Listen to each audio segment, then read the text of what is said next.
Good evening.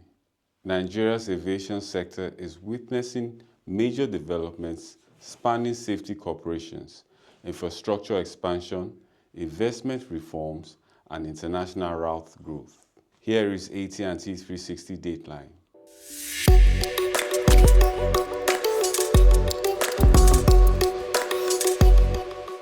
Nigeria and Sierra Leone have strengthened regional aviation safety through a new strategic partnership between their Accident Investigation Agency, the Nigerian Safety Investigation Bureau, NSIB, and the Sierra Leone Aircraft Accident and Incident Investigation Bureau have signed a memorandum of understanding aimed at improving aviation safety cooperation across West Africa.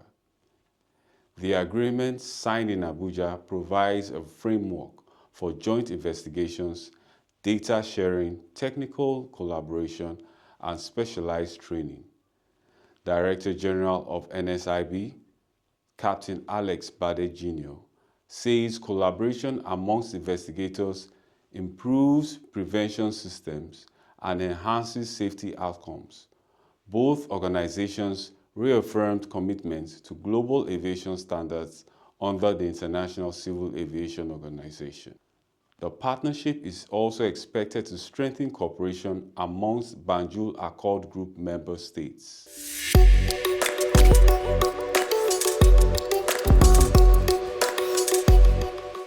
Experts seek multimodal transport integration. Industry stakeholders are calling for stronger integration between aviation and other transport systems to boost economic growth. Chairman of Widescope Group, Dr. Segun Musa, says Nigeria must link airports with rail and road networks to maximize the economic impact of aviation logistics. Speaking at the Aviation Safety Roundtable Initiative meeting in Lagos, Musa described logistics as the circulatory system of the economy. He noted that the sector contributes nearly 3% to Nigeria's GDP and supports more than 240,000 jobs.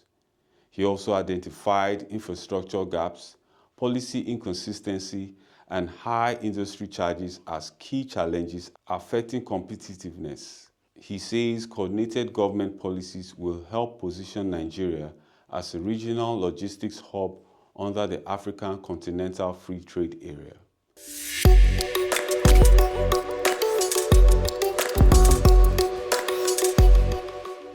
Tinubu approves second Abuja runway. President Bola Ahmed Tinubu has approved the construction of a second runway at the Nnamdi Azikiwe International Airport in Abuja.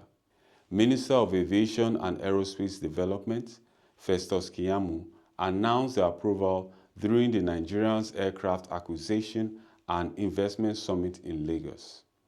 According to the minister, contractors have been directed to return to site immediately. The new runway is expected to improve operational safety and reduce pressure on the airport's existing runway. The project has stalled for years due to funding and cost concerns before receiving renewal approval.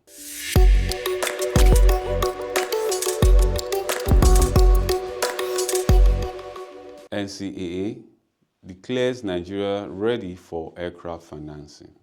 Nigeria's aviation regulator says reforms are now positioning the country as an attractive destination for aircraft leasing and financing. Director General of the Nigerian Civil Aviation Authority, Captain Chris Najomo, says regulatory reforms and improved legal frameworks are restoring investors' confidence. He highlighted Nigeria's adoption of international aviation financing protections, including the Cape Town Convention and IDERA system. The NCAA says streamlined certification processes and digital oversight systems are improving ease of doing business while maintaining safety standards. However, airlines have been advised to align fleet expansion with operational capacity and maintenance infrastructure.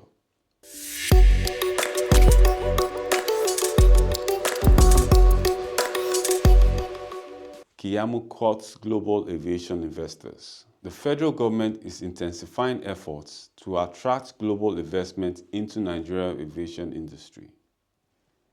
Aviation Minister Festus Keyamo says ongoing reforms, infrastructure upgrades, and regulatory alignments are creating a stable investment. He noted that Nigeria currently connects to 38 countries and has added 17 international routes within 5 years. The minister emphasized that aviation must evolve beyond passenger travel to include cargo logistics, trade facilitation, and export competitiveness. He says Nigeria is positioning aviation as a major economic growth platform.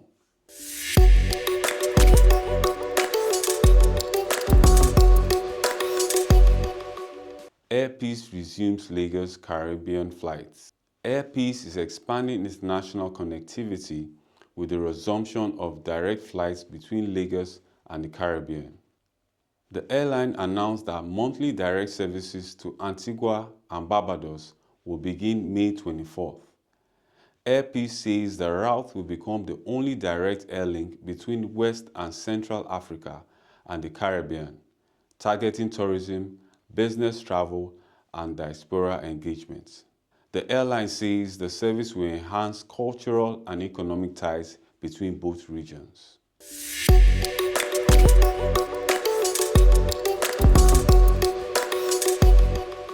FG invests 500 million in Lagos Airport upgrade.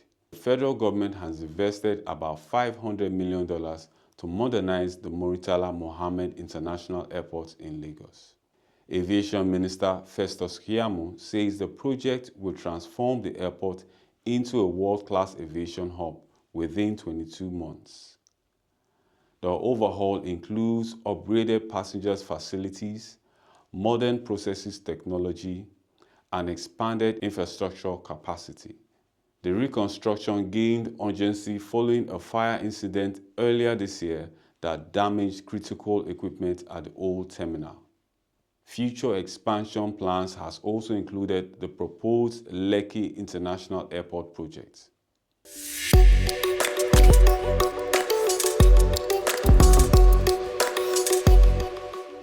United Nigeria Airlines has appointed Adedayo Olawusi as its new Chief Commercial Officer. The airline says the appointment is part of efforts to strengthen revenue growth, route expansion, and customer service. Olawuyi brings over 18 years of aviation experience, including leadership roles across African airlines. The carrier expects its expertise in commercial strategies and network optimization to support long-term expansion.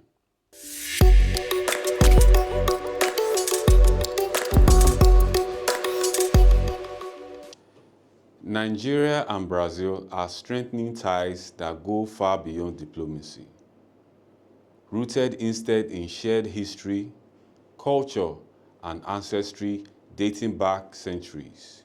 From the Afro-Brazilian communities that helped shape Lagos Island to new economic agreements signed between both nations, a fresh chapter of cooperation is now unfolding.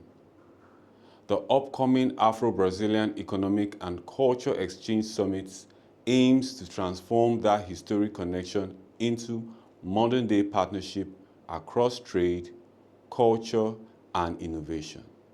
I'm passionate about cultural exchange, about art, and about bringing people together, and that's one of the reasons we are here for this Afro-Brazilian, Nigerian-Brazilian summit.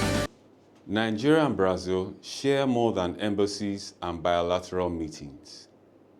They share bloodlines, memory, and a history written across Atlantic Ocean.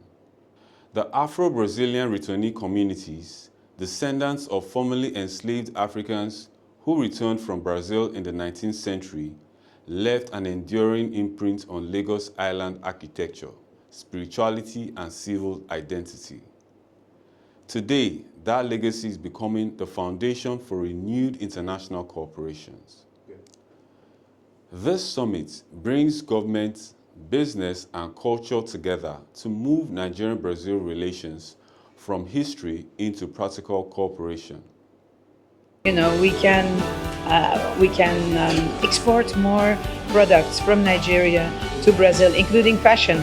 I can assure you, I was wearing my dresses all throughout my travel in Brazil, and women were just admiring the adire and the ankara.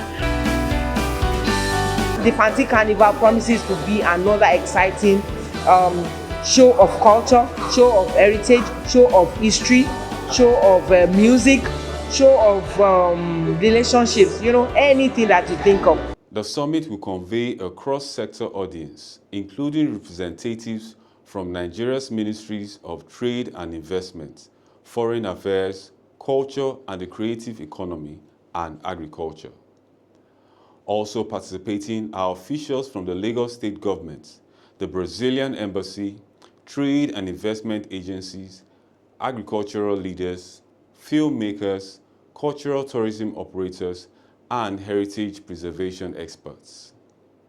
For participants, the gathering offers a rare opportunity to engage directly with Brazilian diplomatic and business representatives while contributing to the policies shaping South-South cooperation.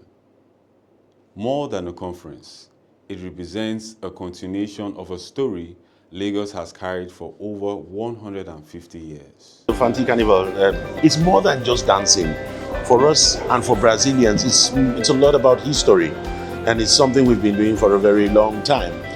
For example, since the 1830s, 1840s was when we started having, that's almost 200 years ago, we've been having Brazilians return from that part of the world. So it's important now we put it together because there is a language thing going on. Adoro a conexão da Nigéria com o Brasil e eu me conectei com a Nigéria fazem 5 anos. E desde junho eu me apaixonei porque foi a primeira vez que eu vim e agora eu tô aqui de novo. E espero continuar, quero morar na Nigéria. We need to bridge that gap. As Nigeria and Brazil deepen ties across trade, culture, and innovations, stakeholders say the summit signals a shift from historic connections to strategic partnership.